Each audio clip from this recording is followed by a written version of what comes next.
میدان جنگ. تو جب جنگ مسلمان جیت چکے تو یہاں پر جو مال غنیمت تھا، جیسے تلواریں ہو گئی، نیزے ہو گئے، بھالے ہو گئے، گھوڑے ہو گئے اور دیگر ساز و سامان جو تھا، مال غنیمت مسلمان صحابہ کرام جمع کر رہے تھے. جبل رماد پر جو صحابہ کرام متعین تھے نا، انہوں نے دیکھا کہ مسلمان جنگ جیت گئے اور باقی لوگ کفار جو چلے گئے.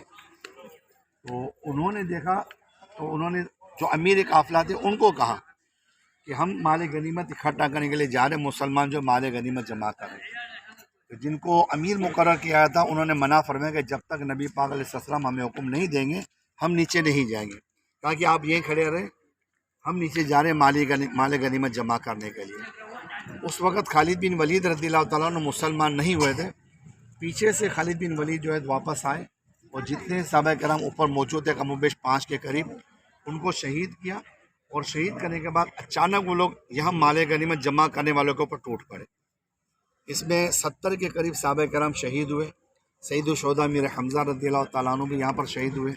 مصعب بن عمیر رضی اللہ تعالیٰ عنہ شہید ہوئے. حضرت عبداللہ بن جحش رضی اللہ تعالیٰ عنہ وہ شہید ہو گئے.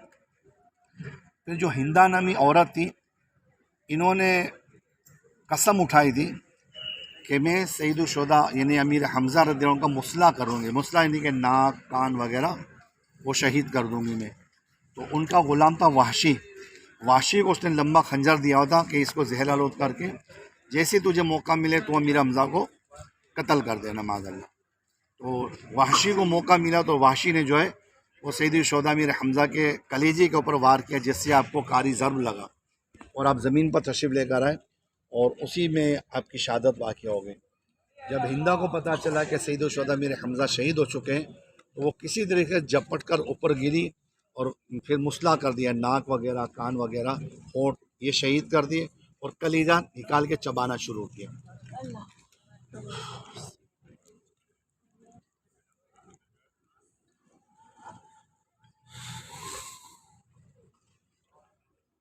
سید الشہداء امیر حمزہ رضی اللہ عنہ کی جب یہ لاش مبارک نبی پاک صلی اللہ علیہ وسلم نے دیکھی تو آپ کو بہت دکھ ہوا. دیگر صحابہ کرام بھی شہید ہوئے تھے مگر حضرت سید الشہداء امیر حمزہ کی لاش کا جب مسئلہ دیکھا تو آپ سید الشہداء امیر حمزہ سے بہت زیادہ محبت کرتے تھے.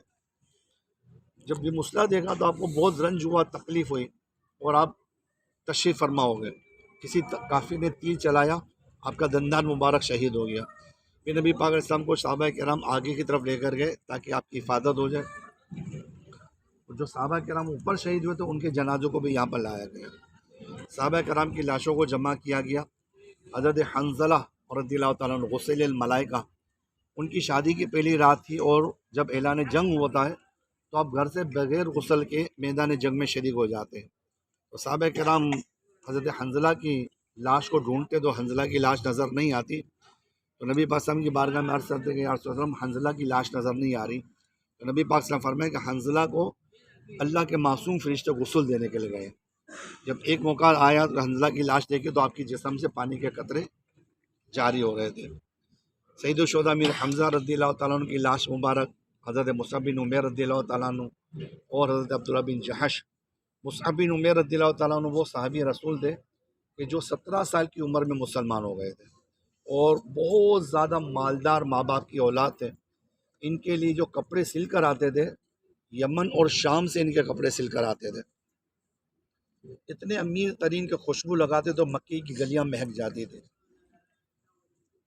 حضرت مصعب بن عمیر رضی اللہ تعالیٰ عنہ دار ارقم میں نبی پاک علیہ السلام سے قرآن پاک کی تعلیم لیتے ہیں اور پہلے سفیر مدینہ بن کر مدینہ پاک تشریف لے کر آتے.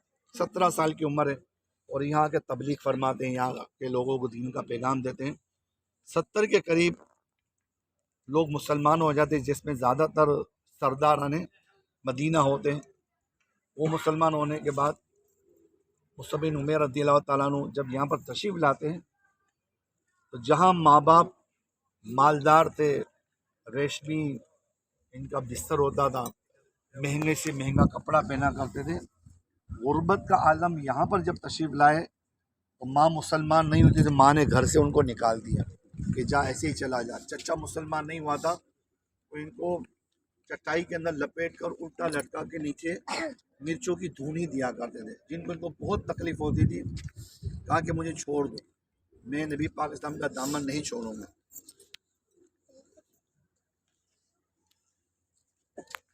بالآخر جب گھر سے نکال دیا جاتا